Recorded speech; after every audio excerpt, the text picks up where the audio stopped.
আমি সেই বাগানের মালিক। আচ্ছা, এইটা তাহলে আপনার বাগান? তা আপনি যে এই গাছগুলা লাগাইছেন, আপনি এগুলা কি গাছ লাগাইছেন, এটার নাম জানেন? আর স্যার আপনি কি বলেন, আমার চাচা এই গাছের নাম জানে না? এই গাছের লম্বা গাছ, সেই গাছ আছে ইউক্যালিপ্টাসের গাছ। ইউক্যালিপ্টাসের গাছ এটা স্যার। এটা ইউক্যালিপ্টাসের গাছ না, এটা সঠিক নাম হচ্ছে ইউক্যালিপ্টাস। এই গাছের উপকারিতা জানেন, অপকারিতা জানেন? এই গাছটা কি বা কেন ব্যবহার করা হয়, এটা পরিবেশের জন্য কতটা ক্ষতিকর, কতটা ভালো, এটা কি আপনি জানেন? আপনি যে গাছ লাগাইছেন এটা কি জানেন? স্যার কি বলেন স্যার, এই গাছ উপকারিতা অনেক।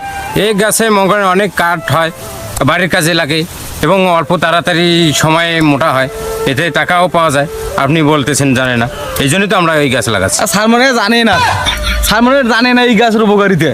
এই গাছ গাললেই খালি হু হু করে বড় হয়, হু হু করে বড় হয়। এই গাছ অল্প দিনে খালি লাখ লাখ টাকা দেয়। কতগুলো বাগান আছে আমার। আমার বাড়ির কাঠামো আমি এই গাছের করছি, কত সুন্দর মজবুত